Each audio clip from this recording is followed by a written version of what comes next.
Welcome to the latest edition of Second City Sports Zoom Style, Zoom style. along with my co-host, creator, and founder of Second City Sports radio program and podcast, Miss Lakeena McGee. I am Sydney Brown.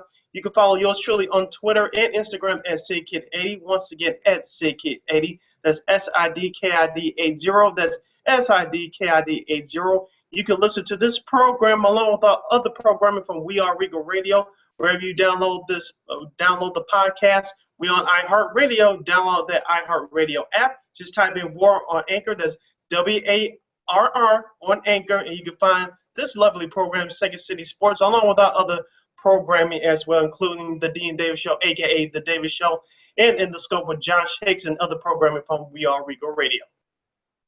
And also, you can follow us on YouTube. So tell your friends, subscribe. All the episodes of since we've been doing this are on there. So make sure you tell your friends. And you can follow me at Keena McGee on Twitter, at Keena_McGee on the Instagram.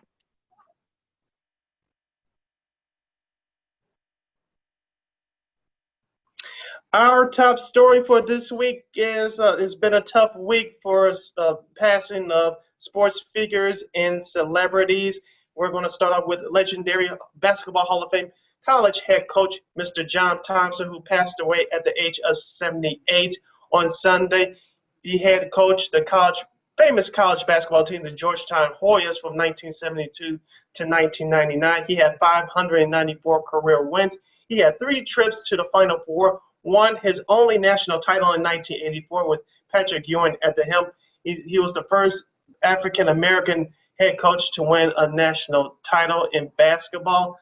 Lakeena, from the stories that I've been hearing over the past few hours and some of the stuff we know because we're the age that grew up watching him and watching his team, he cared not only about his players on the court but off the court as well. And we'll go through some of the names over the years that made an impact in the NBA. But this was a person that demanded respect. If you respected him, he respected you right back. And also, he was a former NBA player, which I didn't know. He won 2 titles with the Boston Celtics. Yep, he played, was teammates with Bill Russell. He played for Red Auerbach. I don't think a lot of people, I knew, but I'm sure I understand you didn't. I think a lot of people didn't know that part. But when he got the job in 1972, there were no black coaches. And if you remember, I forgot who was the president for Georgetown at the time. He took that chance. And he had gotten some resistance from some of the boosters at Georgetown. Why are you bringing in? Not only that he didn't have a lot of he had coached high school for years, but African American. There wasn't a lot of African American minority coaches at the time. Mm-hmm. So when he got the job, he kind of trailblazed sort of that era as it got into the 80s in the Big East, especially when you listen to I heard Jim Calhoun. I know he had a tough week. Losing not only John Thompson, who was also not only an adversary, but also they became good friends. But also, Cliff Robinson. We'll talk about him in a little bit. Who he coached when he was at UConn. But you look at what John Thompson did. To get went to 3 Final Fours, won a national championship, was Big East Coach of the Year 3 times, and it's sort of one of those things where you sort of he wasn't just a coach, like you said, he was a trailblazer.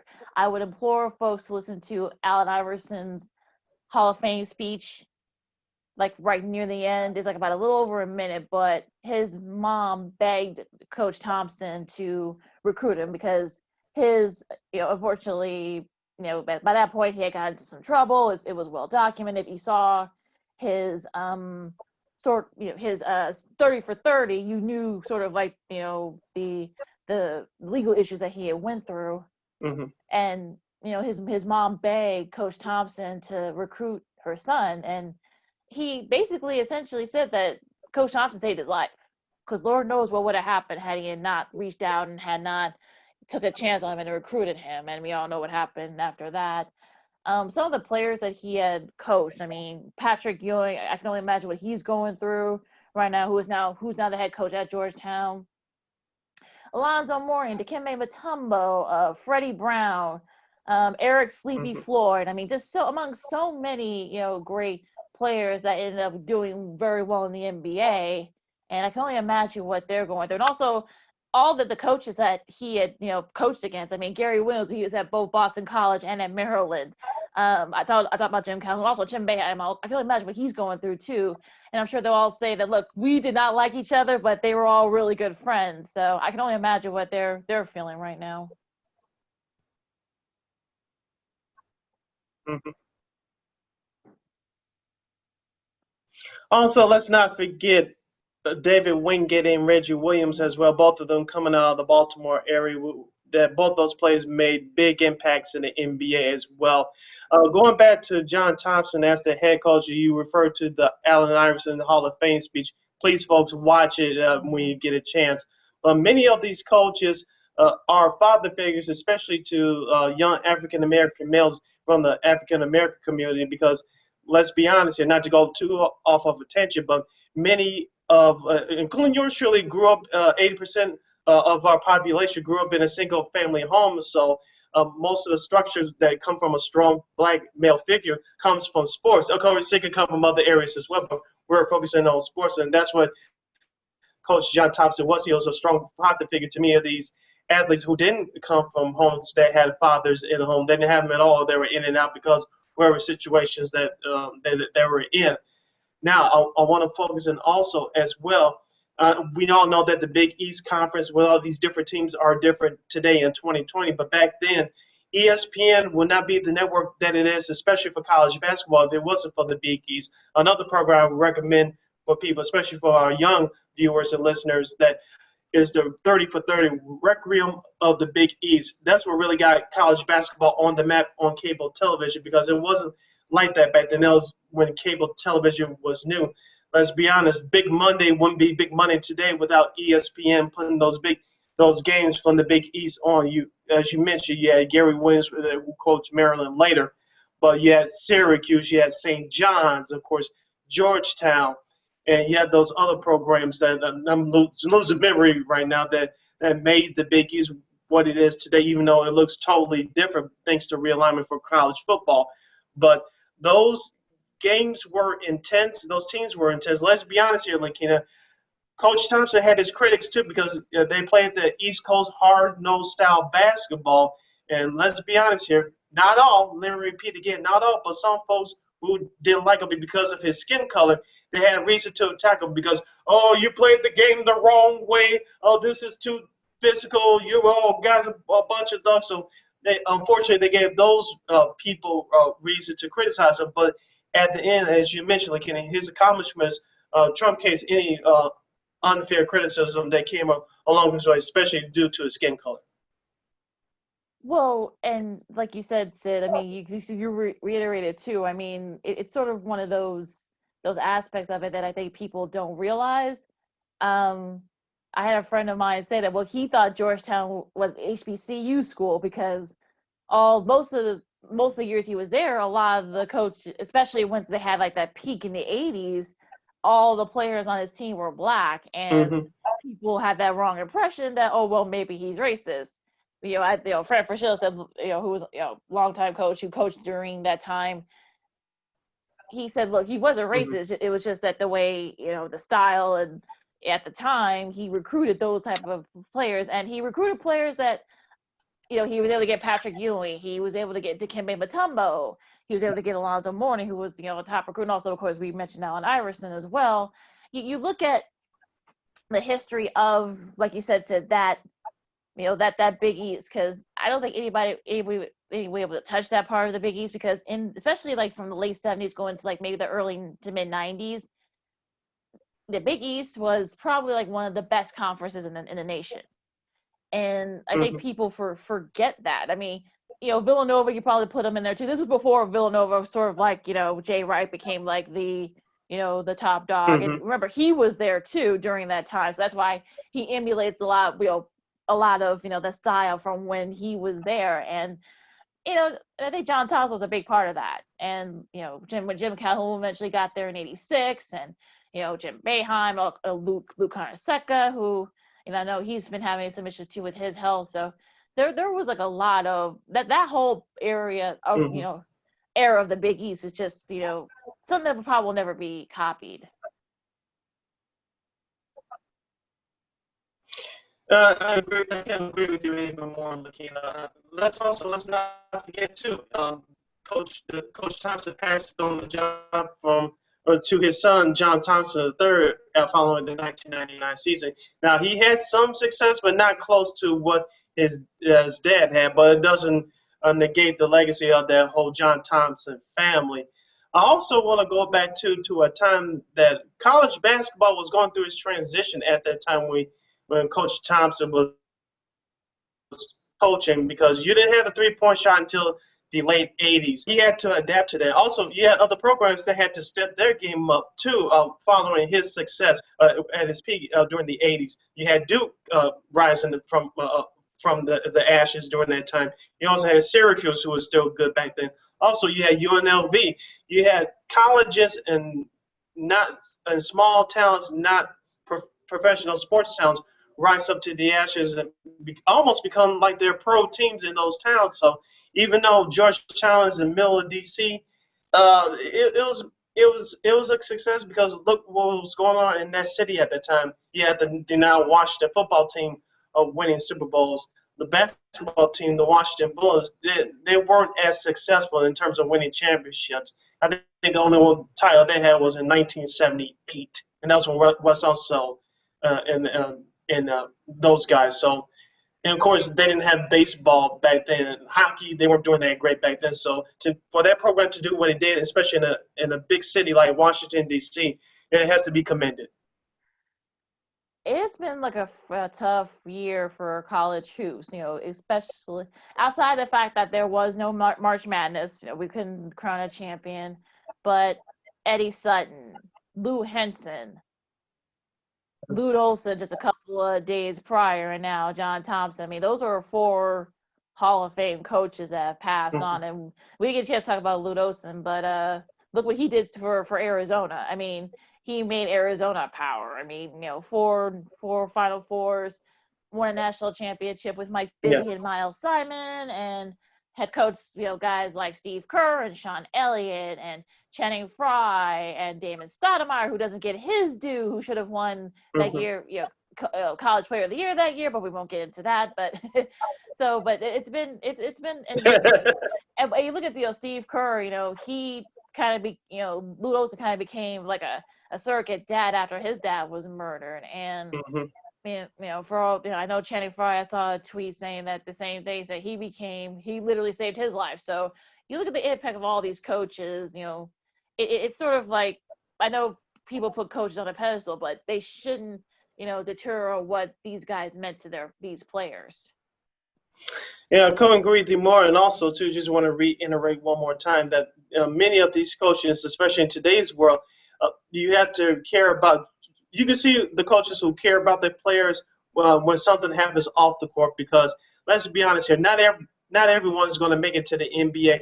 Look at the few names that we mentioned during the heyday of Georgetown, and the names you just mentioned for the late Lou Olson that made it to in the NBA. That's great and all.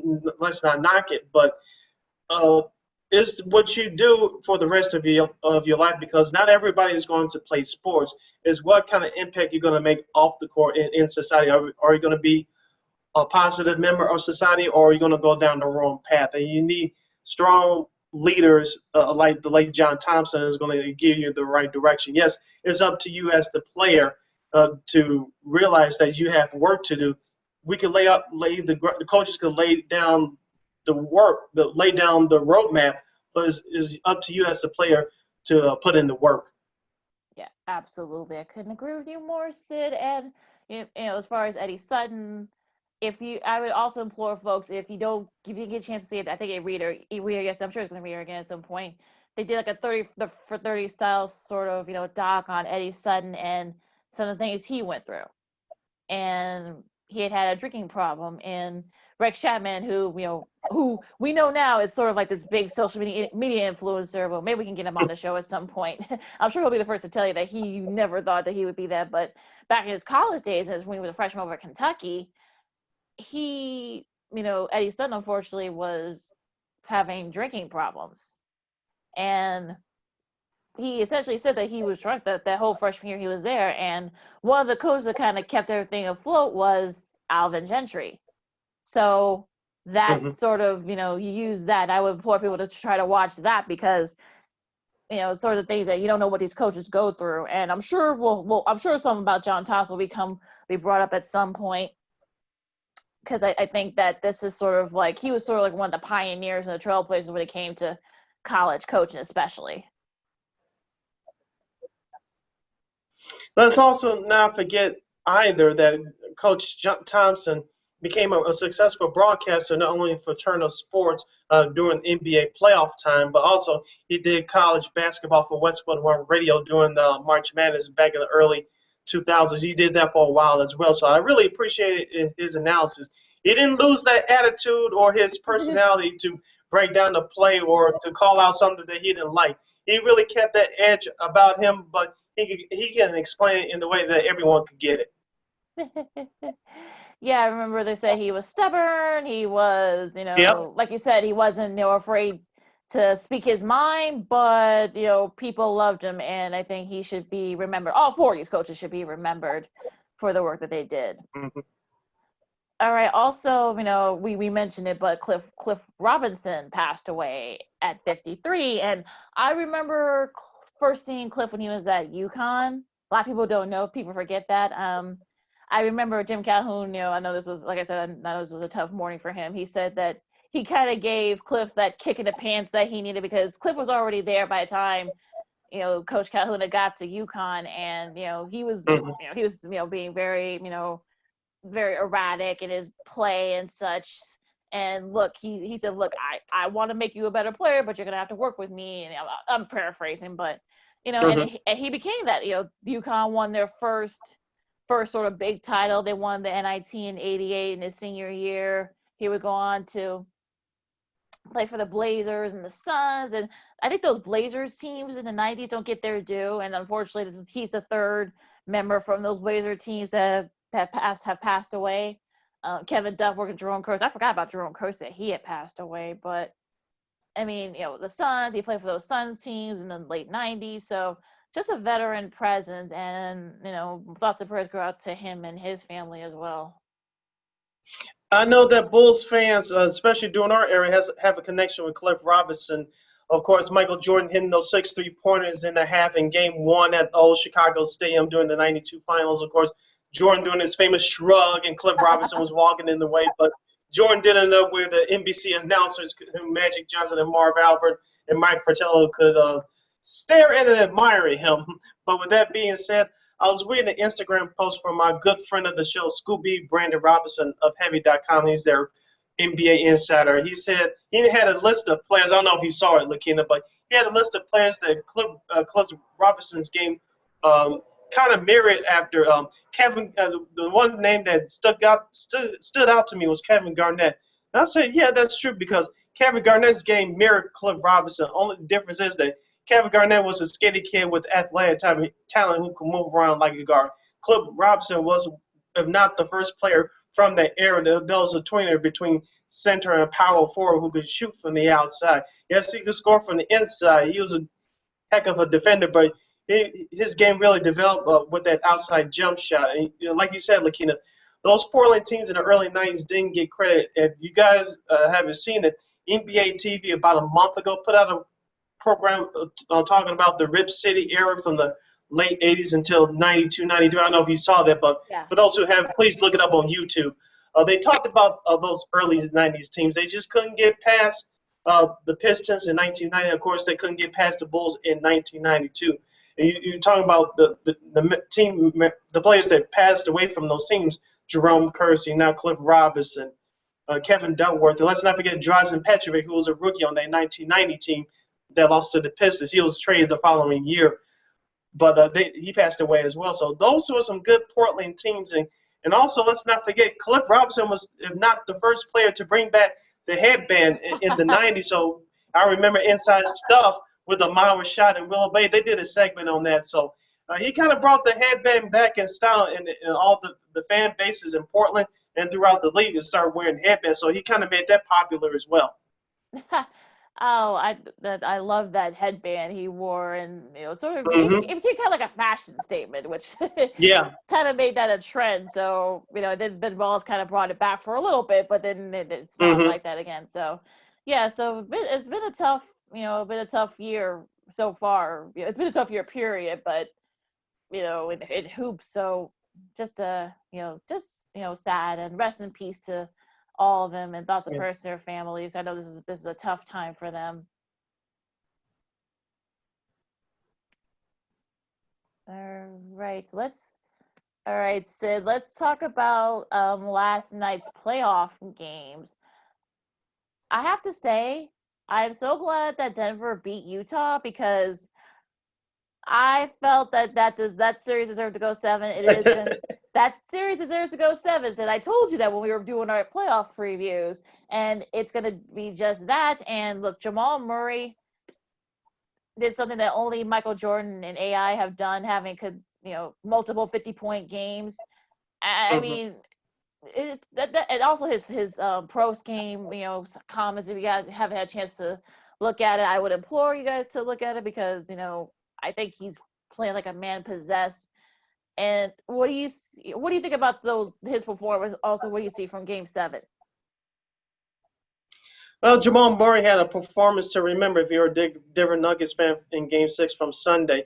He had 21 points in the fourth quarter, another 50, dropped another 50 piece, as the kids would say. So he's been the man for Denver. Remember, at this time last year, head coach Mike Malone challenged him to be more aggressive. You saw that in that first round series last year against San Antonio. He's doing it again this year, but he's taking more of the lead.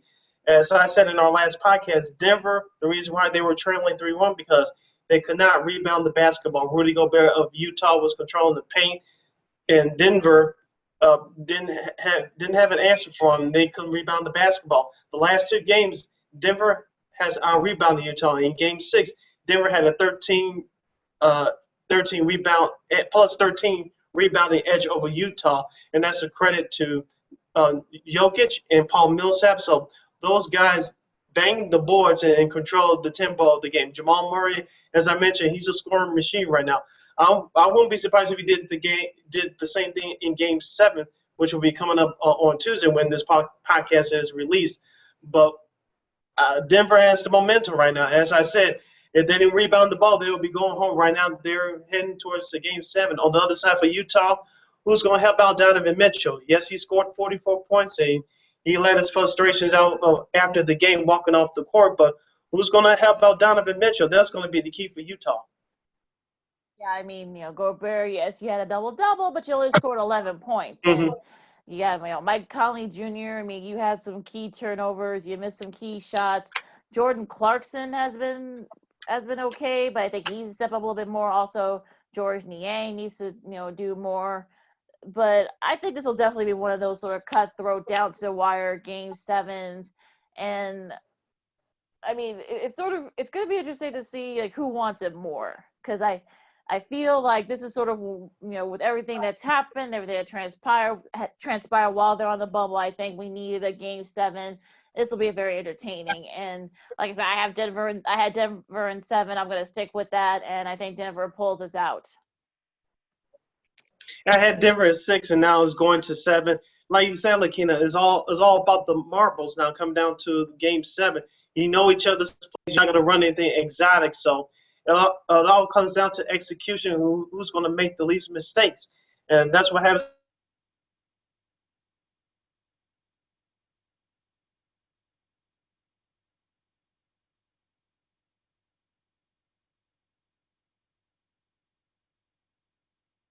Yeah, I mean, it'll be like I said, it'll be who steps up, who sort of like the secondary guy step up more in Game 7. I mean, look, this is going to be a very interesting, Game 7. It's going to be a very interesting series. So I can't wait for tomorrow night, as the late Jack Buck would say. All right, I'm going into another series that just ended. The Clippers took care of business, against Dallas. They were able to kind of tame Luka for a while, and now it looks like Paul George is starting to become the Paul George that we all thought he would be. Kawhi had 33 and 14 rebounds. So, what do you think? What are you seeing for the Clippers? Because all right, go ahead. Yeah, Game 7 will come down to the team who makes the least amount of mistakes and the team who executes the best. Let's be honest here. In the Game 7, you're not running any new plays. You're not running anything exotic. You're not running anything new that another team hasn't seen before. As I said before, it's going to come down to the basics, and whoever does it the best is going to win this series. And I expect nothing but the best from Denver and Utah on Tuesday night for Game 7. Who's going to step out the most? Which superstar is going to step up to the plate? And as I mentioned with the Utah Jazz, who's going to be that second scorer to help out Donovan Mitchell? You haven't seen that from any of those role players these last two games. And I think that's going to be the key. Like, who the secondary guys? Who the secondary guys? Who are the secondary guys that are going to step up? I mean, I know Jamal Murray's done well, but he can't do it by himself. And we're seeing that Donovan Mitchell, he can't do it by himself. I mean, come on, Rudy Gobert, where are you? I mean, like I said, I mean, you've had double doubles, but you haven't scored much of late. So, like I said, it's going to be very interesting, and I can't wait. Should be a very entertaining Game 7. All right, so the Clippers and the Mavs. I mean, Sid, I don't know about you, but I think the Clippers kind of slept walk through this series. But Kawhi Leonard doing his thing, and also Paul George was able to make some big shots to sort of keep Dallas at bay. So what do you expect, and how do you think the Clippers are going to do the rest of the playoffs?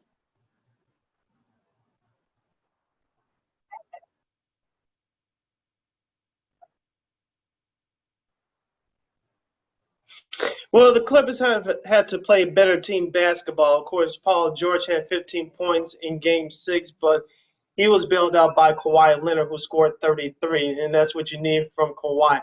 But for the Clippers, they just need to get healthy and play as a team. They have a better roster up and down the roster, and they can give any other team fits. They got away with it against the Mavericks because Luka Doncic, even though he carried the Mavericks, he was playing on one bum ankle, and Kristaps Porzingis was out for Dallas, and you didn't have any secondary scoring. That's why it appeared to me that the Clippers were coasting. Now, as they get into the next round, and for them, hopefully, the conference finals against the Lakers, they are going to have to play better team basketball. They just cannot depend on Kawhi and Paul George to bail them out. As other players got to step up as well.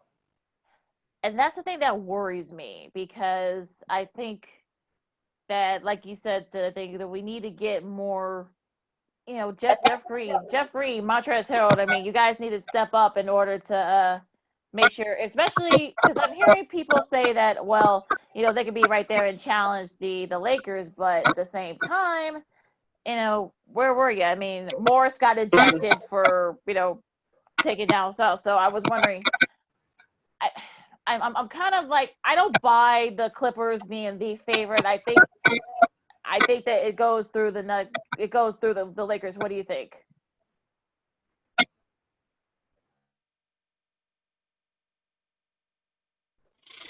I have the Lakers winning the title this year. Is it a given? No, but the Lakers are the slight favorite. I know the Clippers, with their roster, can give the Lakers problems, but if LeBron James has it stuck on the matter, if Anthony Davis shows up, especially in the fourth quarter, it's going to be hard to defeat that team. If you're the Clippers, of course, you haven't played for anything big this season because of resting Kawhi Leonard and not having Paul George in the beginning of the season because of having surgery on both his shoulders from last summer. So it's going to be difficult for the Clippers if the Lakers are on all cylinders. We saw that we'll talk about their Lakers are playing like that. If you're the Clippers, you think you just show up anytime you want, you're going to have problems on your hands. Yeah. Yeah, I mean they've been very lax. We saw that series, Sid. I mean, I think everyone can agree that they've looked very lax, and you can't just like sleepwalk. I mean, you were able to get away with it with Dallas, but whoever you guys play in the second round, I mean, you're not going to be able to do that. So, especially if you're trying to, if you want to win that title. I know owner Steve Ballmer. That's one reason why he traded for Kawhi and PG because he wants to win that title, and I commend him for that. But the other guys need to step up. I mean, I know, like I said, Morris got ejected for stepping on Luka's foot. So it'll be very interesting to see what they do here because I know, listen, Doc's a veteran coach. He's been there, done that. So I'm sure hopefully he can get his guys together because they're going to be off for a little bit, for a few days before they'll be able to play again. So should be very interesting. Okay. Boston and Toronto. Now, Sid, I know you said that, Boston, listen, the Boston looked great last night, but I'm not worried. Like I said, I've had Raptors in 6.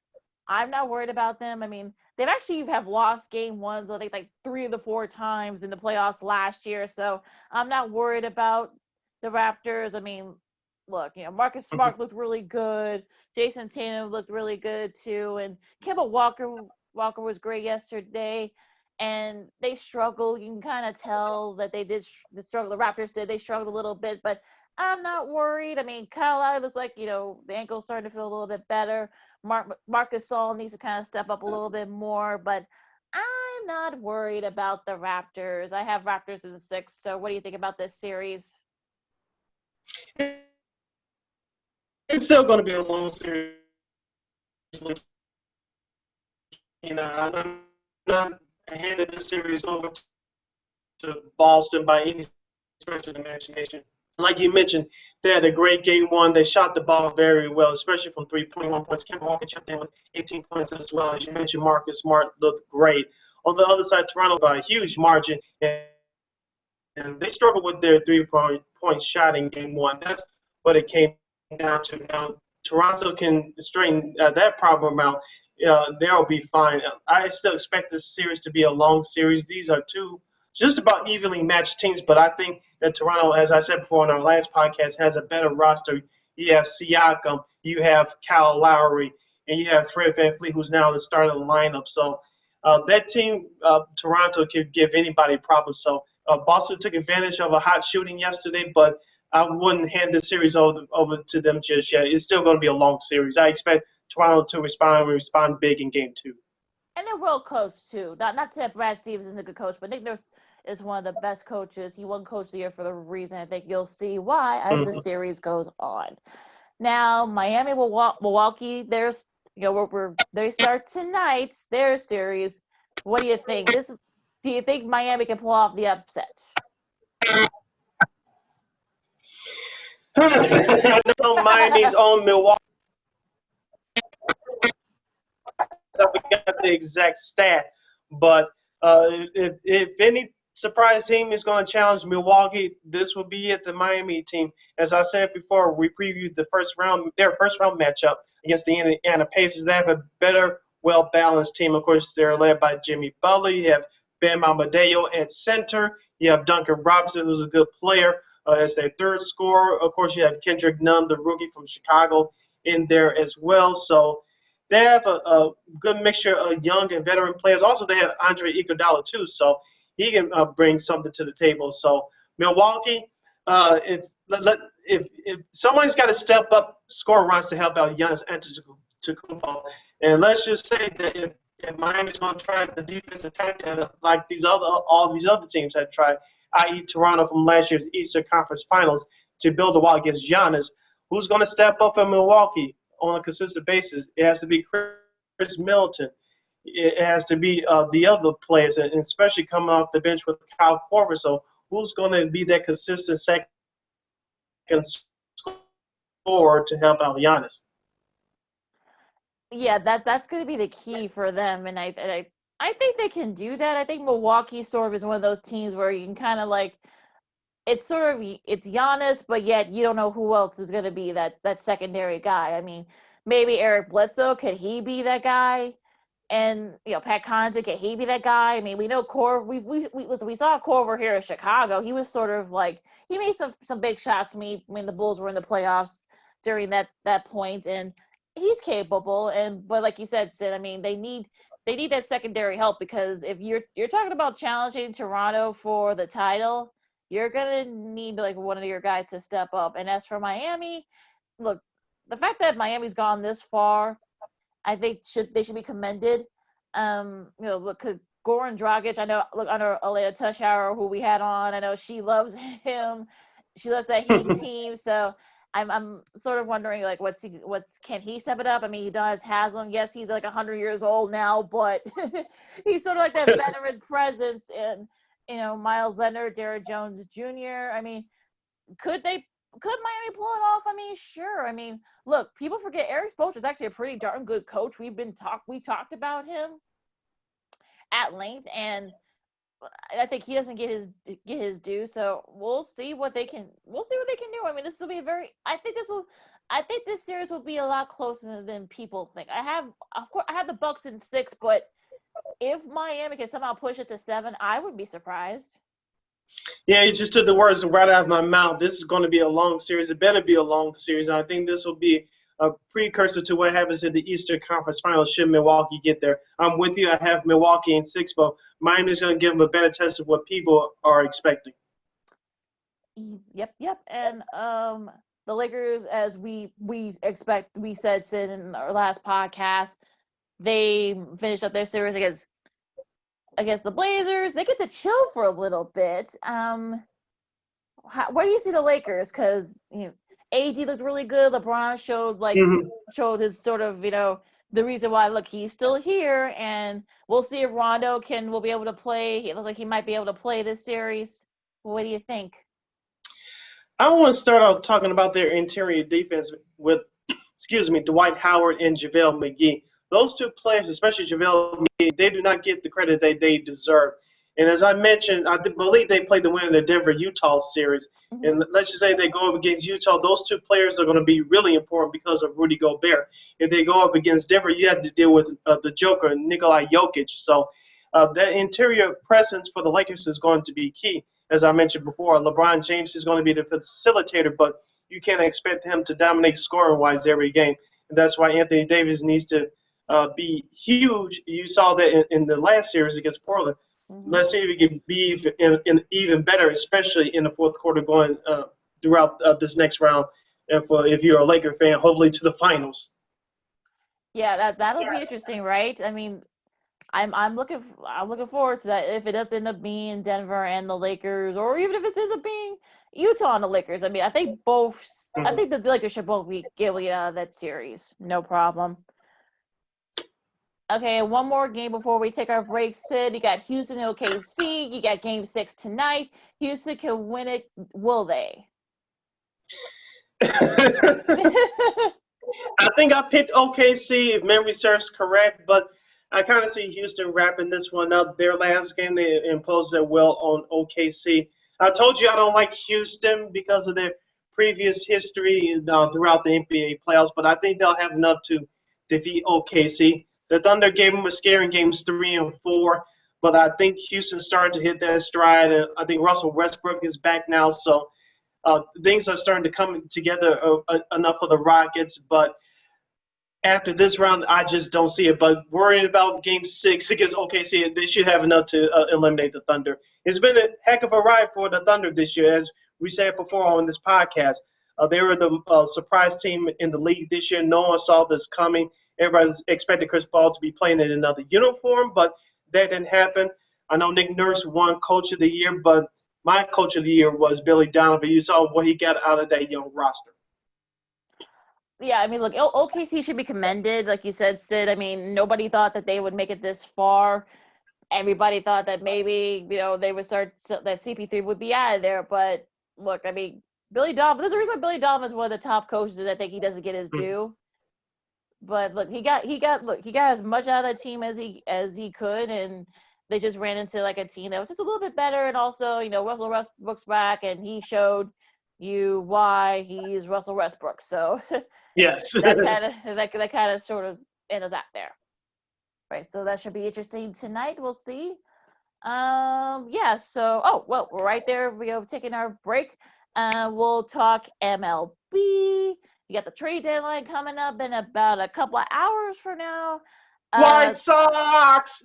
Both teams had nice series wins this weekend, and I'm hoping maybe make some big moves. So And also NFL, and you got one star that's holding out, you got another star that's injured, and you got college football commence on on Saturday, and also also the U.S. Open 2 starts. So we'll talk more about that coming up next. This is Second City Sports Zoom style, and we'll be right back. Zoom style. All right. All right, folks, welcome back to Second City Sports Zoom style. Zoom style. All right, welcome back. I'm Lakeena McGee. You can follow me at Keena McGee on Twitter, at Keena_McGee on the Instagram. You can follow yours truly, Sid the Kid, at SidKid80 on Twitter and Instagram. Once again, on Twitter and Instagram at SidKid80. That's SIDKID80. That's SIDKID80. You can download Second City Sports along with our other great programming from We Are Regal Radio on War on Anchor, which you can go to Anchor, which kicks you over to Spotify, SoundCloud, everywhere else you can download your podcast. Also, we on iHeartRadio. Please, please, please download the iHeartRadio app. Type in War on Anchor. That's WARR on Anchor, and you can access all of our beautiful programming, including this lovely program, Sexy Sports. You can also watch us on YouTube. Just go to War on Anchor, WARR on Anchor on YouTube. Subscribe, tell your friends. It's all, this program and all the other programs are there as well. And get the likes up, please. Get them up, get them up, get them up. Oh yeah, absolutely. Get those subscriptions up, folks. Yes. All right, Sid. Busy day here. The MLB trade deadline is coming up in about 2 hours from now, 3 o'clock our time as of this recording here on Monday, August 31st. We've already seen some minor moves. We got the White Sox got Jared Dyson. The Cubs got Jose Martinez. And now the Indians got ace Mike Clevenger. They traded him to the Padres, I should say. Mm-hmm. I know you said you weren't bummed because apparently the White Sox is another team that was, said to be interested. Also, I believe the Mets as well, if I'm not mistaken. So how do you feel about it? You said that you weren't too bummed about not getting Clevenger.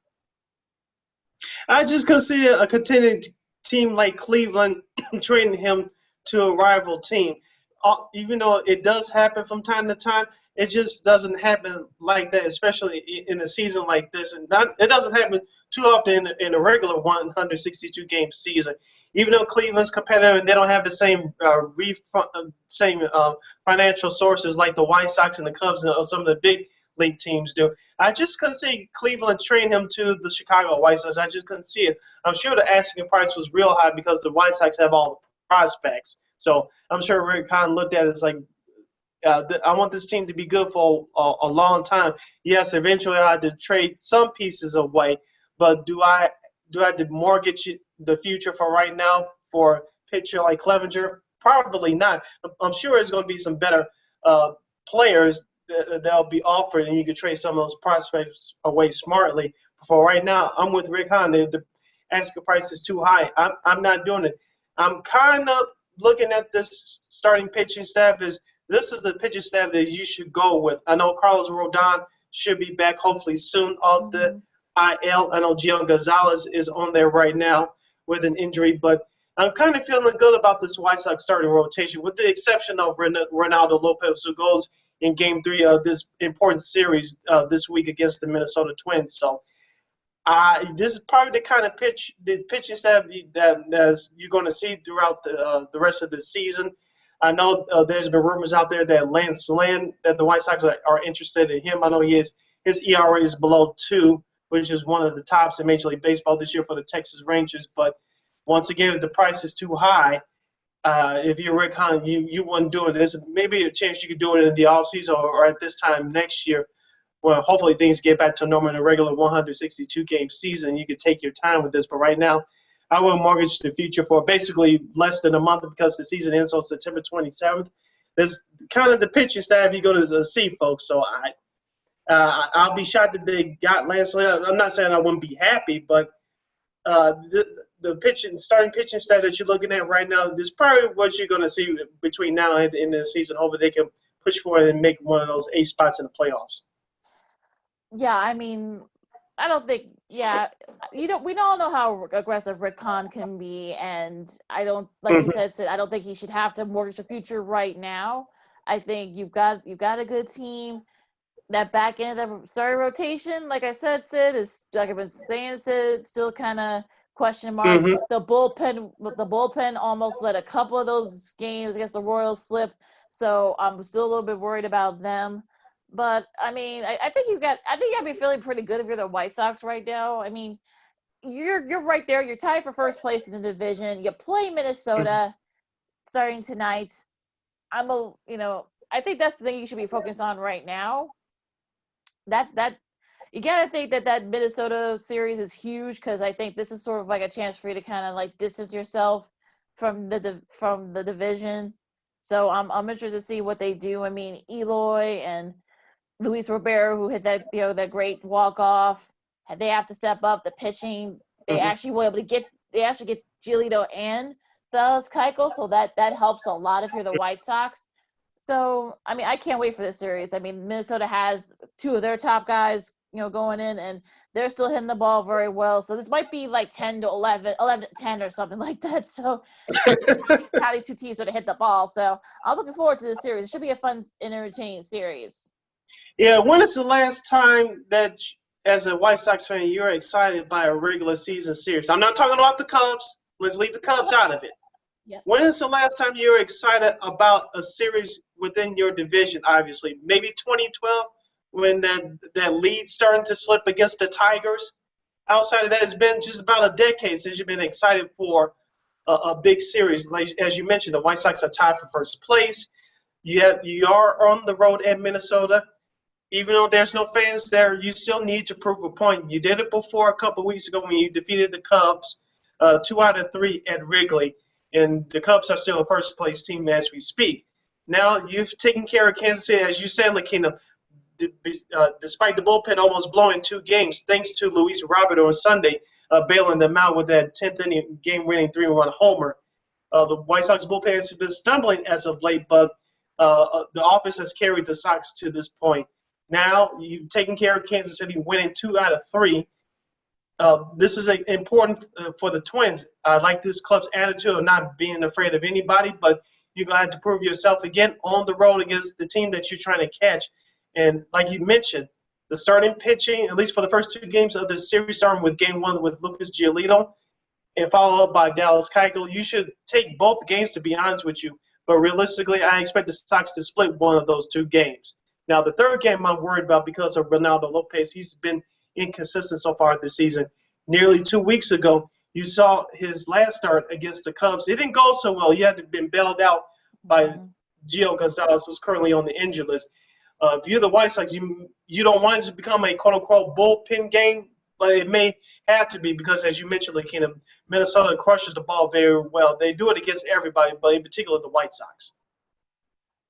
And that's going to be the key. I mean, that back end of that rotation, you need 3 or 4 good starters, and the White Sox got 2, but the problem Mm-hmm. is that back end, like I've been saying, Sid, is still a little bit worrisome. So we'll see. I mean, like I said, this is a big series. You only got about like less than a month left of this sort of shortened sprint season. So it'll be interesting to see what they do here, because I'm not saying that this is sort of this particular series is make or break, but at the same time though, you want to make some distance between yourself and that division. All right, going across town for the Cubs. The Cubs, I think they just hit another home run. Pretty good performance. Look, a pretty good performance by the Cubs. The hitting. I mean, that was that. I think too bad Jason's not with us today, because I know Yeah, I know. he was excited. I mean, both Ian Happ and Jason Harrod and Kyle Schwarber hit home runs, 2 home runs apiece. And I think that's the first time in MLB history that's ever happened. So Cubs made some history yesterday. But and then look, Tyler Chatwood, that's the one thing that you gotta be concerned. He's having elbow issues again. That's something to look out for. Mm-hmm. But yeah, I mean, again, they were able to distance themselves a little bit from that division. So what do you think about the Cubs? Besides the back and forth of the Bing balls between the Cubs and the Reds from Saturday's game, The Cubs really showed themselves who they are. They're an offensive team. They can knock the ball out of the park at any time, despite their injuries to some key players throughout the season. They took advantage of a weak Reds team. They got the job done. Now they had to move forward and play against better teams. I don't have the schedule in front of me, but let's see. As you mentioned, they can separate themselves between Cincinnati, Milwaukee, even St. Louis, who looked great against Cleveland over the weekend. So I want to see the Cubs separate themselves, but it's going to be tough, but they have to do it. I think they're still the best team in the division. But what concerns me, Lakeena, is not just Tyler Chatwood's opinion elbow problems, but their bullpen. We mentioned it all season. Craig Kimbrell, I think it's safe to say he's not the closer anymore. I tweeted at our friend of the show, Cheryl Ray Stout, that he's been a waste of money, which many people feel looks like this coming true now. He may be a set, I don't even know, he's a setup guy at this point, the way he's been struggling. It may be Wick or it may be Jeffries as your closer for the Cubs, or could it be somebody else? Maybe they pick up the scrap heap. I don't know, but the bullpen can hold up well enough until the playoffs. You may have something that's a complete team for the Cubs, but your concern, if you're a Cubs fan, is that bullpen has been consistent all year. Yeah, we'll see. I mean, another thing that worries me is that bullpen. I mean, some of the guys have been good, but others have not been. And let's say Kimbrell's not going to be the closer anymore. Let's just make that clear. But Mm-hmm. I think that they're good enough, though. I think they will get in. I think the other teams in their division have struggled. So if they can just distance themselves just a little bit, I think they'll be fine. And they can sort of just concentrate on the playoffs. So I'm looking forward to that. I mean, they've got Pittsburgh. They got like 5 games against St. Louis, so this will be their chance to sort of like keep distance themselves from them in that division. So it'll be interesting to see what happens there. As you mentioned, it's going to be a tough stretch. I forgot about that 5-game series against St. Louis because the games that the Cardinals missed due to their COVID-19 outbreak from a few weeks ago. So it's going to be 5 games within 3 days. That's tough on any baseball team. So we have to see how the Cubs manage through this, along with St. Louis, who they're trying to catch the Cubs for that division crown. And have to catch up on their scheduling too. That's going to be the thing. We'll see. I mean, that could actually work. That could wear a team out having to make up all those games. So you got to think what St. Louis is like is going to be during all this. We'll see. Like I said, if you're the Cubs, you can just split that 5-gamer. I think you'll be fine. Yeah, just win 3 out of 5. You should be good. Yeah, absolutely.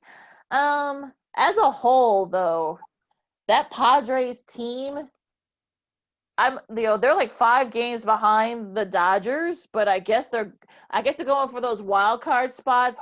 What do you think? Because I don't think they're going to catch up to the Dodgers. I just don't think they will. Dodgers have won like 8 of their last 10, but what do you think about that Clevenger trade and that great hair? He'll have probably have the best hair on that team. Clevenger will. So since you're worried about the hair, I'll worry about the stuff on the field. But give credit to the Padres front office. They're aggressive. They're telling their fans, even though they're not in the stands this year, that they're going for it. They're looking at the opportunity, as you mentioned, Lakeena. The playoffs are expanded for this year, and they're right there for the division title. I'm not saying they're going to overtake the Dodgers because they're not, unless the Dodgers start having a flurry of injuries to their key players. But the wild card is with it being expanded this year.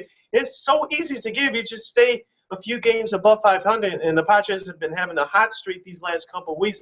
As we said before the season started, you just needed that one good hot streak, and you'll probably be in the playoffs if you play 500 ball the rest of the way. Look what's happening with the Padres right now. Fernando Tatis, I've been saying it for the last couple of weeks. I know he's cooled off a little bit, but him and Mookie Betts are your top 2 candidates for NL MVP right now. Yeah, I agree, and I think Charlie Blam has kind of been falling off a little bit, so that's going to be another thing. But yeah, I mean, Tatis, Sid, I'm not going to get upset. We got better prospects, so I'm not going to fall for that again. All right, okay. All right, so we'll see what happens there in the West. In the AL East, I mean, Atlanta had needed that win. They got that big win last night. The Marlins have fallen off a little bit. They've lost 4 in a row. Where do you see and the Phillies are right there as well. Where do you see the NL East, I should say? Atlanta's still the best team in that division. I expect them to pull out of it and win it at the end. As you mentioned, all the other teams are mediocrity at best, with the exception of the Nationals, who you can count them out as far as any playoff aspirations are concerned, unless they really get hot very quickly. But I don't see that happening from that squad. The Mets, I'm done with them too. I know they did what they did against the Yankees over the weekend. I watched a couple of their games. They won one game, but they blew a 7-2 lead. I believe it was on Sunday, and the Yankees came back to win that first game of that doubleheader on Sunday. So the Mets show who they are. That they're not a good team. Even in the shortened season, I just don't trust them. So Atlanta's the best team in that division. And Philly too. Philly's been playing okay lately. I think they can be like looking at, if you look at the standings in the wild card, with the way like we've been saying there, the way everything's set up. I think Philly's like right behind both the Marlins and the Rockies, for those last couple of spots. So I'm looking to see what they do. Do they make any big moves before the trade deadline? We'll see. Going to the Speaking real quick, Lakeena. Speaking of Jake Arrieta. Oh yeah. How from Sunday night? How the mighty have fallen. I know it happens every once in a while, but giving up 10 runs in the first inning, woo. Yeah, that was just brutal. And it looks like maybe the Cubs probably might have done the right thing. Yeah. Yeah. So yeah, that's tough one there. Okay, to the AL, you've got the Rays leaning the Yankees, who they've had injury issues. But the good news is that the Yankees have won 3 in a row, but unfortunately the Rays have won 5 in a row. But look who's right behind them. Toronto. Toronto actually has the most wins since August 17th, April 13th. What the hell am I doing? They actually just pulled off a trade. They get Robbie Ray. So, shorten up that rotation. So what do you think about the East? I think still it's going to come down to the Yankees and the Tampa Bay Rays. I think the Yankees, if they ever get their stars healthy back in Giancarlo Stanton and Aaron Judge, and they can get those two guys back rolling again, they should win that division. But as we said on this podcast, as I said before in weeks in the Tampa Bay Rays, they swept the Yankees last week in Yankee Stadium. They carried their momentum on, and now you see them leading that division. Not by much, but it's going to be a battle between the Yankees and the Rays. Baltimore, I know they had a hot start to start the season, but you looking at that team, you see who they really are now. They're a young team, not ready yet. Toronto, they're iffy team. I think we said this before the shutdown, Lakeena. Toronto could be one of those teams to take the next step, not making the playoffs, but they have enough young talent with more coming. They could be interesting. You see, as you mentioned, breaking news, they just acquired Robbie Ray from Arizona, so let's see if they gives them an extra jolt. So we'll see what Toronto does there. Boston, we told you that they're dead since the season started. Look at it right now, so you can forget about them. Absolutely. So, all right. So looking at that, the Central Division, like we said, the Indians, the White Sox, Minnesota, they've lost 5 in a row. It's all like a log jam here. So what do you think about the Central? As I said before, the White Sox have a important 3-game series on the road in Minnesota. I want to see what this team is made of. They proved it before a couple weeks ago, taking 2 out of 3 against the Cubs. They have taken care of business against the bad teams over the last couple of weeks in Detroit and Kansas City. So let's see what they made of here as the spotlight is brightly shining on them now, because Minnesota is still the class of that division. And the White Sox, if they want to be where Minnesota is, you got to be able to go through them. So it's a big, important series right here. Cleveland, as I mentioned before, they struggled at St. Louis over the weekend. So let's see if they can get it together. Of course, now they traded Mike Clevenger. We'll see how they rebound for that. Minnesota, I'm still not going to count them out. So as I said before, they have a big series against the White Sox this week. And Kansas City and Detroit, I know Detroit took care of business, helping out the Sox and sweeping the Twins, but I still don't believe in them either. Kansas City, same here, same there. I don't believe in those 2 teams. So it's going to be a 3-team race as we come down the home stretch. Should be fun. And in the West, you got Oakland hanging on. They've lost a couple in a row.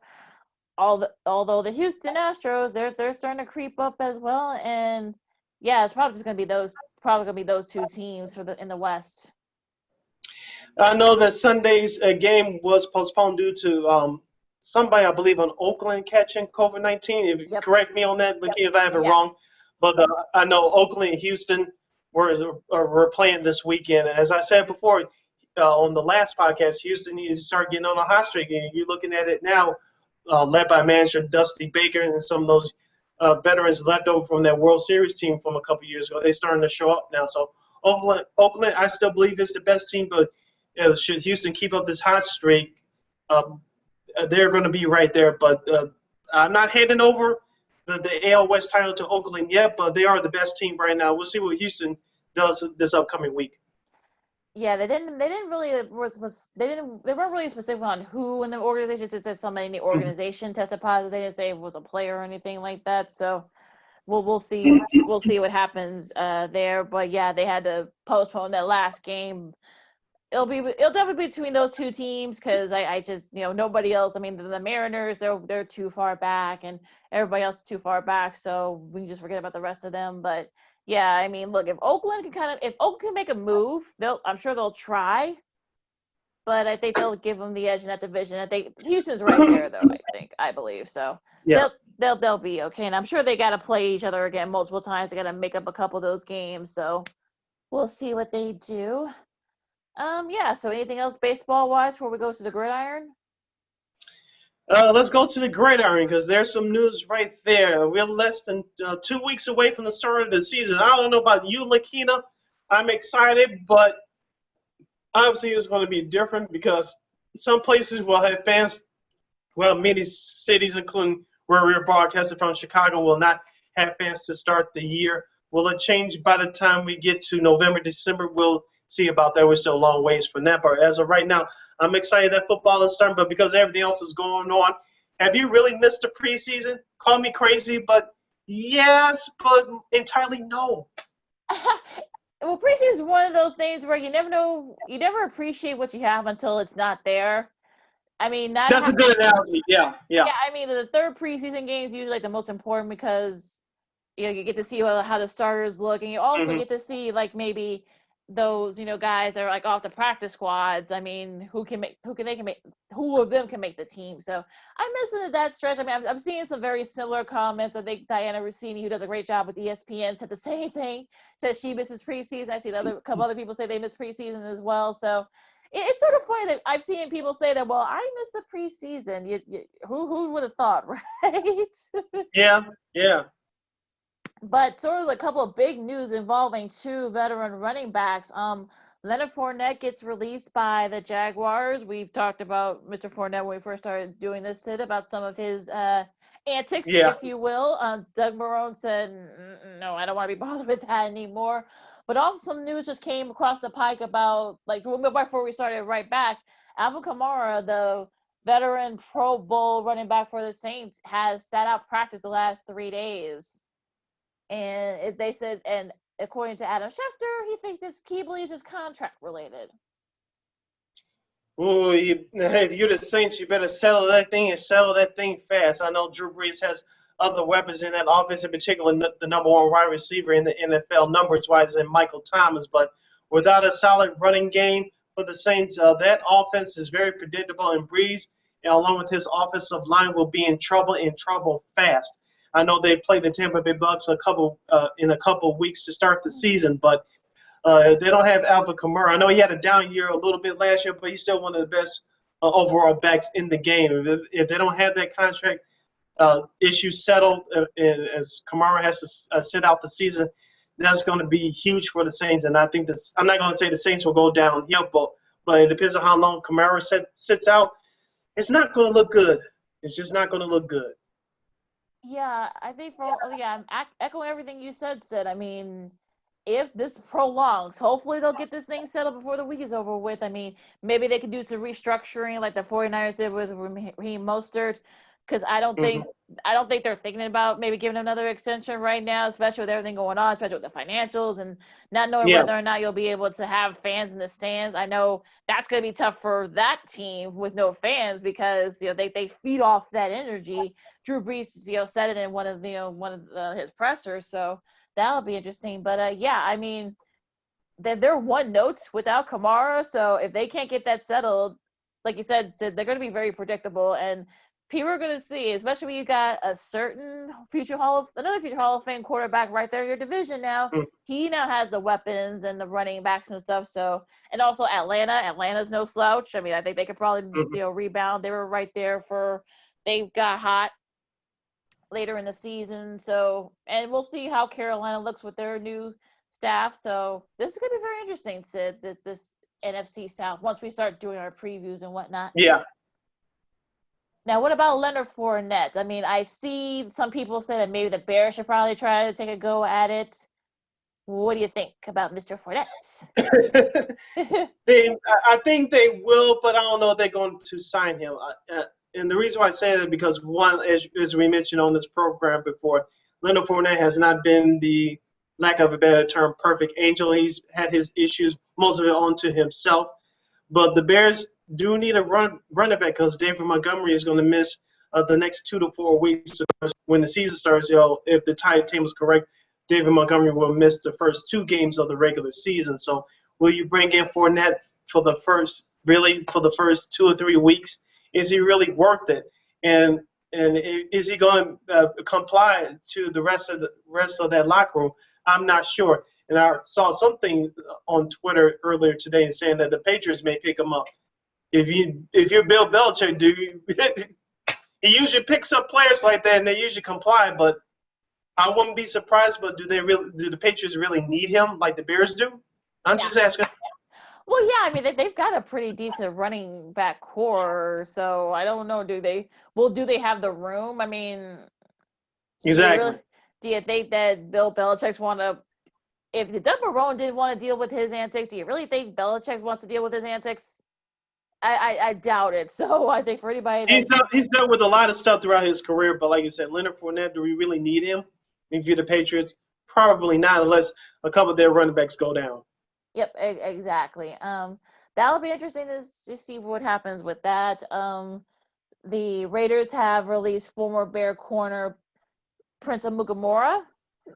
What do you think? Can't say I'm surprised by that one. I mean, he had been having injury issues. He didn't really play that much last year, so I mean that's not really a big surprise. Yeah, he's an older player as well. Maybe he'll get picked up later in the season by somebody if a couple of defensive backs go down. But I don't know if he's going to be on the opening day roster in a couple of weeks. So we'll see what happens there. All right. Speaking of the Jaguars, they let go another person that wasn't very happy, Yannick Ngakoue. He agreed to a pay cut, and he is now going to the Vikings. The Vikings, they had to make up because Emerson Griffith is gone. So I can see why people are picking Minnesota to win the NFC North because, yes, they've lost a couple of guys. They lost Griffin. They lost a couple other defensive guys. They lost to Stephon Diggs. They traded Stephon Diggs to Buffalo. But they've been able to sort of, fix a lot of those holes and sort of like move some pieces around. What do you think about this big trade? Give GM Rick Spielman credit, who used to work here in Chicago back in the 90s. Give him credit because their roster needed to be healthy and younger, and this is what you get from the Jacksonville Jaguars. As you mentioned, Lakeena, this defense looks better on paper, and I will give them the slight favorite to win the NFC North. I'm not going to get into my predictions now who are actually going to win, and we're going to do it in the next couple of shows. But Minnesota should get the slight nod right now because the defense has upgraded, looks better on paper. Yeah, I mean, I know people were sort of giving Minnesota sort of like, nah, you know what, they're not going to be very good. But then now we had Don Mitchell on, and, the buzz is there in Minnesota. Maybe the Vikings could probably be that team and be the team to beat in that division. All right. Let's see. Something else. Oh, the quarterback thing for the Bears. I mean, do we have to? It's becoming like a running joke. It's become like a running joke, right, Sid? I mean, yeah. We're hearing, like, we've been saying this for like the last month. It feels like you got one person. Some people are saying it's Foles. Some people say it's Trubisky. Personally, I think it should be Mickey Mouse, but that's just me. What do you think, Sid? I'll give it to Bugs Bunny. How about that? Take that, Oh, take that. good one. Yeah. The floppy But eaters love it. yeah. But as I said before, unless Trubisky gets hurt, heaven forbid, and I do mean heaven forbid, if he gets hurt in practice between now and 2 weeks when they go to Detroit to play the Lions, he's going to be your starting quarterback. No, you did not give him the fifth-year option, which most players are expected to get picked up by their teams. This is his last chance, and head coach Matt Nagy and GM Ryan Pace are going to squeeze every bit of juice out of Trubisky as possible before their heads cave in if they don't make the playoffs this year. So as we said before, how many games they're going to give Trubisky? 1, 2, 3, because they go to Detroit to start the season, and then you have your opponent as of right now without fans against the New York Giants. Two opponents you should beat. And if Trubisky doesn't look good after those 2 games, will you pull the plug? My consensus says yes. And that's going to be the thing where what will it take, especially if they don't have if the Bears have a very slow start. I mean, does Nagy pull the plug right away? Does he sort of wait maybe a couple of games to see if he gets better? Or, it's just something that you just gotta worry about if you're a Bears fan. Yeah. Or will they wait till David Montgomery comes back? Or, I don't know. But it's going to be a short leash for Mr. Trubisky. So we'll see how the situation plays out. You're talking about a team that really misses the preseason. It was the Bears this year because you were supposed to find out who was the quote-unquote best quarterback. Of course, due to this pandemic, we didn't get a chance to see that. So we'll have to see starting in 2 weeks in Detroit. Yay. Some bummer injury news if you're a Chargers fan. Derwin James is having knee issues, and they're saying that it's a significant one, even though nothing has been official yet. They're taking x-rays. If you're the Chargers, it'll be, yeah, it's a bummer if you're a Chargers fan right now, because Derwin James has had injury issues the last couple of years, so this is another one. And also Earl Thomas, he's out there. Next week on Hard Knocks. Oh God! Even though I haven't caught up yet, I've got to go through my DVR. But as you mentioned, Lakeena, you just took the words right out of my mouth. Derwin James is one of the best safeties in the league. He's been having injury issues the last couple of years. That was one of the reasons why the Chargers struggled last year, outside of Melvin Gordon getting bad advice from a bad agency. But that's a whole nother issue. But if you're the Chargers, things were supposed to look up for you this year. Of course, Kansas City's right there, the defending champs, right in your division. The other teams in your division, i.e. now Las Vegas Raiders and the Denver Broncos, they're going through their issues. So it was an opportunity for you to grab one of those 3 wild card spots. It makes it even tougher if Derwin James has to miss the season, any part of the early part of the season. Yeah, we'll see how far or how long he's going to be gone. Nothing's been official yet, but I mean, you feel bad for him because he came out of Florida State, was one of the top safeties in the draft. He's now been having injury problems. It's just unfortunate that this is no sort of now becoming the case for him. But we'll see if Earl Thomas, especially if it is a prolonged injury, we'll see if Earl Thomas, but if you're Anthony Lynn, do you really want to deal with that headache? No, not especially with a young roster like that. Probably not. No, you don't. So, yeah, that'll be interesting to see, to look forward to. Any other news and notes in the NFL that you got? The season starts in a couple weeks. I know that Houston and Kansas City is supposed to kick it off. Kansas City, from what I've heard, I think we talked about it before, they're supposed to have 16,000 fans in there with limited capacity. So I want to see how that looks. But we'll talk more about that as we get closer to that. So as we mentioned before, it's going to be state by state to see whether fans are allowed back in the stadium. It'll probably be at 20% capacity at most of these stadiums. In many places, they won't allow fans as of right now, including here in Chicago. But going back to college football for a minute, Lakeena, I don't know if you saw this news, but Notre Dame when they start their season, if it starts, because they're playing in the ACC this year, their home games will be only filled to 20% capacity. Faculty, family members of those players in the limited amount of students are going to fill the Irish Stadium.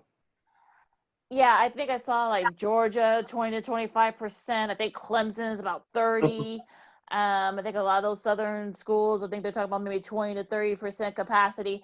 So, I mean, I want to see if they can pull this off. I know that for a lot of these college towns, we've been talking about this for months, Sid, that this is where they get their revenue is from, the concessions and will there be tailgating? I mean, that's No tailgating for Notre Dame. no I'm tail, assuming that all the schools that hopefully will follow suit, but I know for sure for the Fighting Irish, no tailgating. no tailgate. Okay, so but also having all those people there, having everybody spread out, and where are the cheerleaders going to be? Since it's not going to be that many people, is everybody's going to be like in one area? Will it be like 6 feet apart and like very like all around the arenas and stadiums? So yeah, that's good. This is going to be very confusing. And also too for if you're going to a Notre Dame game this year, you will have to wear your mask. Okay, so yeah, so I'm glad they're doing that. So that's good. Yay, yay, Mr. Shorbuck, who's a long time 18. Yeah, well, look, he's cool. He's a good guy. So, and that I'm not too buzz about that. I'm sure he was looking at the students' best interests. But yeah, I mean, and also more and more top players are opting out. Jamar Chase, who was one of Joe Burrow's top targets last year, has decided to opt out. And also Memphis star running back. If you guys probably have never heard of him, but I have, and I'm sure Jason too. Kenneth Gainwell, he's decided to opt out. He's lost 4 family members due to COVID. His dad Curtis said that he doesn't want to take that chance. So you are seeing more and more players deciding to opt out. And Auburn, I just saw this on the wire, said that 18 players have tested positive for COVID. So, so I don't know. I mean, what do you think about all this? I don't want to put fear into people either, but I don't know how you're going to kick off the season. Hopefully that these conferences, as we discussed these last few weeks, looking at if they're going to pull this off, do you have a plan in place in just in case certain situations happen? And as we discussed before, I'm sure all these schools have different methods of testing. Will you test every other day? I'm assuming you will test on game day, but do you test every day, every other day, every 2 or 3 days? We just don't know. But hopefully these teams and these conferences that are elected to play, hopefully they'll have every scenario played out. They have a plan in place, because if they don't, it's going to be a much how can I put this? It's going to be a bigger mess than it already is right now, even trying to get it started. Well, yeah, I mean, look, I mean, there have been a couple of games. I know Central Arkansas, Scotty Pippen's alma mater, Central Arkansas. They played Austin P, and I think Central Arkansas won that game. And actually, ended up being a pretty good game. It was nice to see college football, but like we've been saying, Sid, I don't know if they'll be able to. What's it going to be sort of the vernacular here? Will it take, a massive outbreak like you're seeing it in Auburn right now? 18 guys, 18 players, testing positive. Will it take somebody dying or near death for someone to say, you know what, maybe this isn't a good idea? And I know they're talking about regionally, and we talked about it on Friday, Sid, about the Big Ten wanting to perhaps maybe doing the restart around Thanksgiving. I'm not hearing the Pac-12 say anything like that. I mean, Larry Scott said, no, we're not doing that. So it's all sort of like, it's all over the place. And this is what happens when you don't have strong leadership, and you don't have uniformity. You let these conferences do whatever they want to, and you see they're running around like they're chickens with their heads cut off.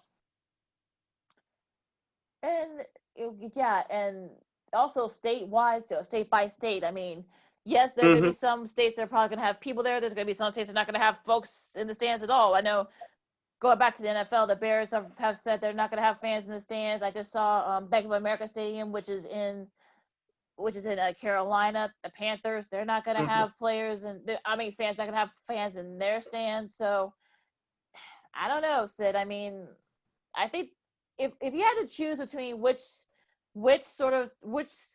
teams or which sort of sides, if you will, that will be able to have their seasons go off without a hitch, the NFL or college football, who would you bet right now? I think the NFL. I think the NFL. Sorry about that. I think the NFL will have a better chance to finish out their season because, of course, they make about $19 billion a year, so they can afford the testing, taking care of their players. You haven't really had a mini outbreak, thank goodness, yet. You have more players being injured related to football than COVID. And the only controversy that they had was those false tests, which we talked about on our last podcast last week. So hopefully, if the NFL can let it stay that way and not have a major outbreak, I think they will finish their season. College football, it just doesn't seem like the powers that be handing out these conferences know what they're doing because they don't know what they're doing. And it's like they're trying to scramble off to say, well, let's just push through it to see, let's get in and get out, and whatever happens, happens. And you just can't operate big business that way because going back to college, these these players are not unionized, unfortunately. And number two, you are really putting their lives in danger. I know the big paycheck at the end is the prize for these universities now since they're losing money due to this pandemic, but you're going to put young players' young lives at risk, which you really don't care for if they didn't play sports. You're going to put their lives on the line like that without really a strong contingent plan. I, I just don't see it as a really blurry picture of your college football. And I'm right there with you. I think the NFL, like you said, they have the money, they have the resources, and if God forbid Mm-hmm. there's an outbreak, they'll just probably just expand the rosters among other things. And Mm-hmm. to the college hoops folks' credit, they're already having like plans in place, so they're sort of like starting to see, okay, we may have to start a little later. We may have to like do some bubble for tournaments. May have 2 or 3 different sites so that we can get more teams to play. So I'm interested to see how they do now. At least they're being, unlike their fall sports predecessors, they're actually are being seriously, right. I mean, Yeah. at least they're being proactive, which is good. We'll see.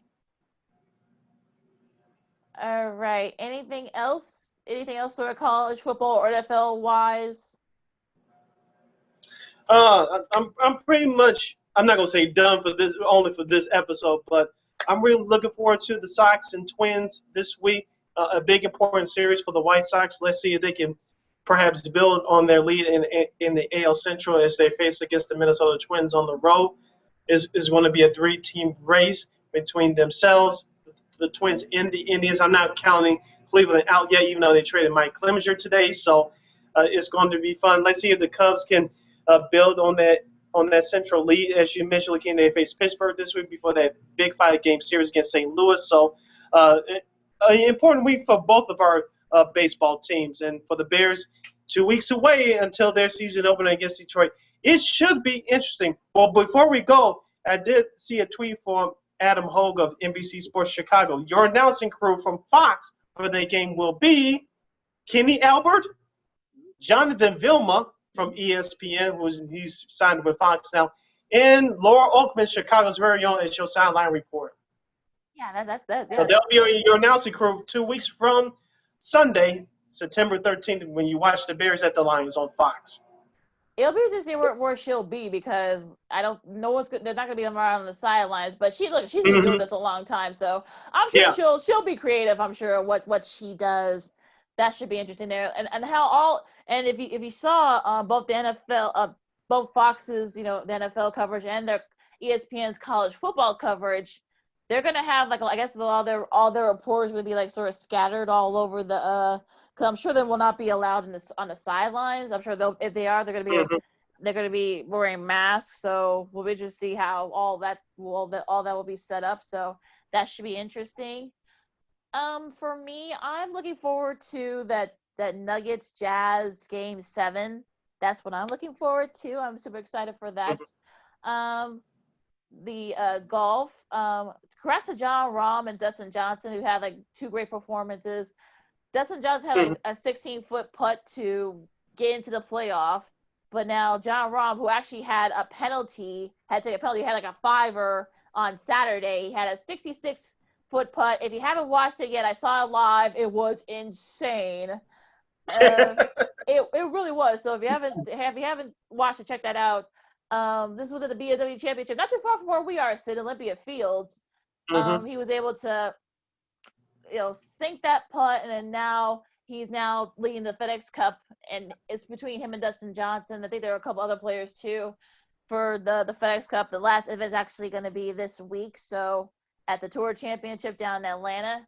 So listen, golf's been a lot of fun, and yeah, so you got the Masters coming up in a couple of months as well. You got the U.S. Open coming up too. So it look, I know Tiger's had his struggles, but it's been a lot good last month for golf. Yeah, you know me, I'm a casual golf fan. When is Tiger going to play in the major? I know the Masters are coming up in early November, so that's still a few months away. But the next tournament he's in, hopefully he can stay healthy and make the cut so I can watch him on Saturday and Sunday. Yeah. I mean, look. If you guys are not a big golf fans, watch the Tour Championship. It's gonna come down to the wire for the FedEx Cup points, that $10 million annuity.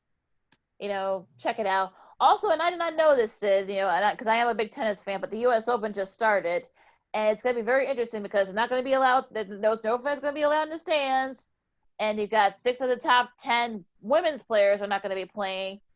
Federer and Nadal, they're not, who's the defending champion, by the way, Nadal is, they're not playing the Open, so Novak perhaps maybe seize this opportunity and say, you know what, let's do this. And also guys like TM and Medvedev, who've been close a couple of times with those guys to win the majors. Now that 2 of the top 3 are not there, and also Andy Murray, he's gonna make his return. So we'll see how he looks. And also Serena Williams and Madison Keys, Sloane Stevens. Can one of them make a move to make a splash over in upstate New York?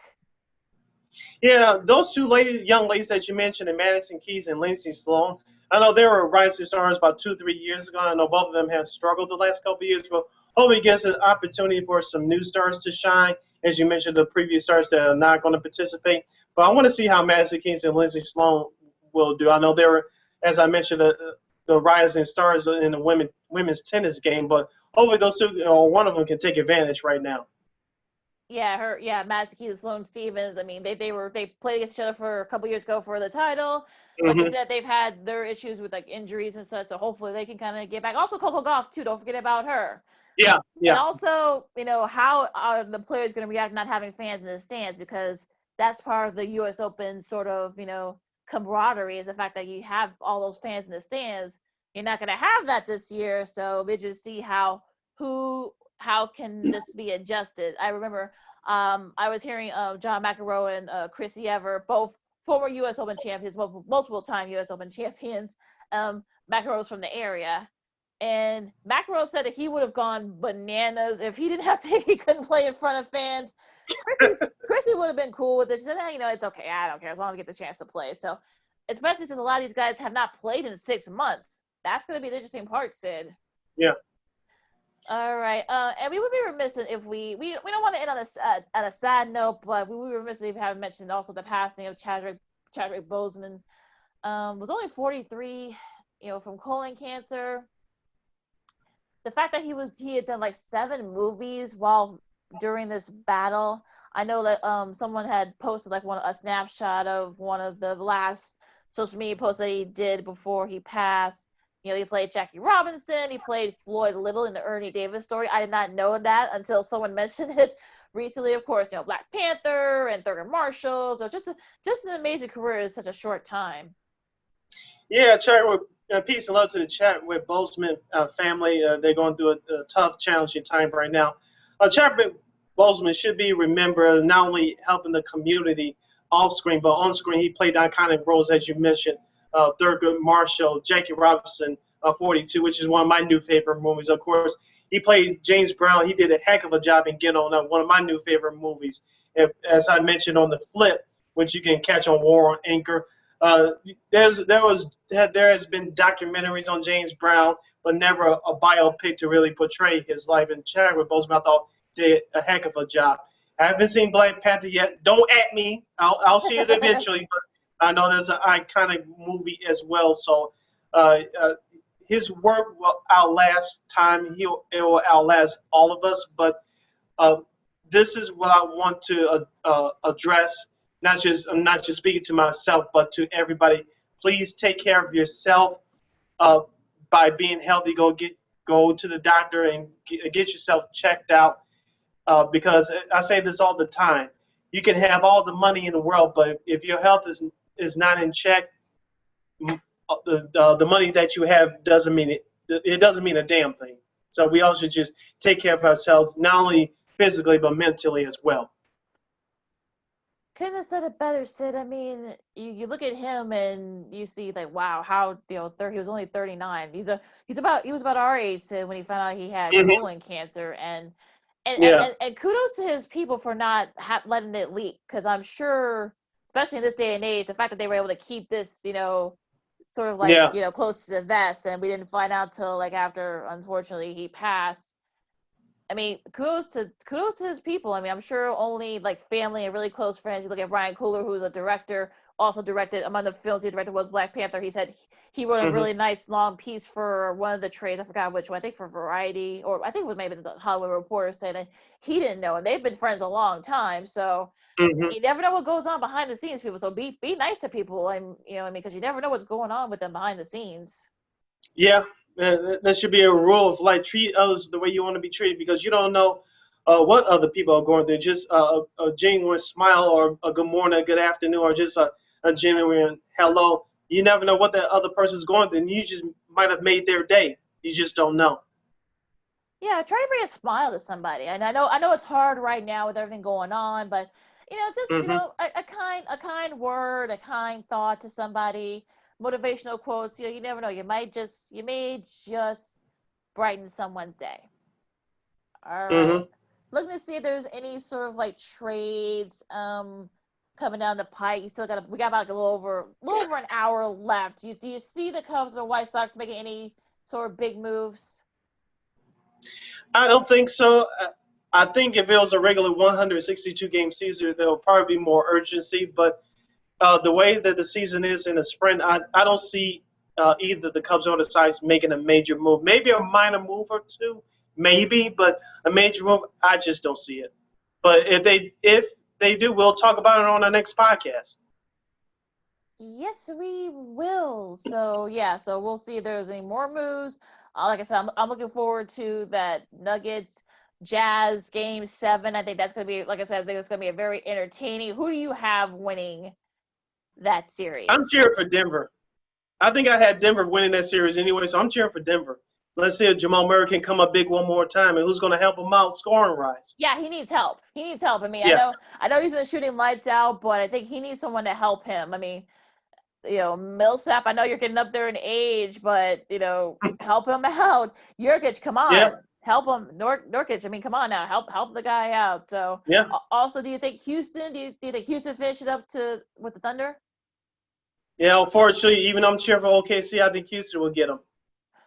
All right. So on that note, look, listen, we came, we started on a very like somber note. We want to end on a positive Hmm. one. So there Of you go. course. Of course. Um, Yeah, so look, yeah, the Kamara stuff I think is still kind of has thrown me off a bit, because now you choose a time to make Yeah. a like a big stick about your contract. Not a good look for him. No, we'll see how that situation play itself out as we get closer to the start of the regular season. Real quick, Fournette to the Bears. You think? Oh, repeat that again. I didn't hear the last part. Fournette to the Bears. Do you think that happens? I'm gonna say no. Yeah, I don't either. I mean, I think the Bears have other needs that need to address, and your quarterback especially. And plus, I wouldn't be surprised if he ends up going to the contender, because I'm sure that's where he wants to do. He'll be cheap, so it's a Hmm. virtual, low risk, high reward. So on that note, you can follow me at Keena McGee on Twitter, at Keena_McGee on the Instagram. You can follow yours truly at SidKid80 on the Instagram and Twitter. Once again, at SidKid80. That's SIDKID80. That's SIDKID80. You can read off my articles at realregalradio.com. That's WEAREREGAL radio.com. And you can listen to this wonderful program, Second City Sports, along all of our other hot programming from We Are Regal Radio. That's War on Anchor, which kicks you over to Spotify and all of your other podcast download platforms, wherever you download your podcast. We on iHeartRadio. Please download the iHeartRadio app. Just search for War on Anchor. That's WARR on Anchor. Just type it in the search engine box on your iHeartRadio app. And voila, there we are with Second City Sports, along with the Dean Davis Show, a.k.a. The Davis Show for now. Also in the scope with Josh Hicks, and Cal Means has a program with all the other writers from the website as well. So please check it out and download the podcast. Also, you can check us all out on YouTube too. You can see the visuals of us, of all the shows that Sid just mentioned. Yay! Exactly. Just go on War on Anchor. Just put that in the search box. You get all the videos come out. All of our shows, since we've been doing this, are on there. All the other shows Sid just mentioned. So look at our lovely faces. So check it out and subscribe and tell your friends. Yes, please share the video and get the likes up. Get them up, get them up, get them up. Absolutely. So, hopefully Jason will join us on Friday. Well, I'm sure we'll have some great people on Friday and over the next few weeks as we start getting into really get into the NFL season. A lot of good stuff coming up, so I'm excited. Yes, and football will be here before you know it, even though we're in a different space, but it should be fun. And NFL usually brings people together. I'm looking forward to it. And we're gonna look forward to talking about it. So for Sid, I'm Lakeena. This is Second City Sports Zoom style, and we'll see you Friday. Till next time, holla!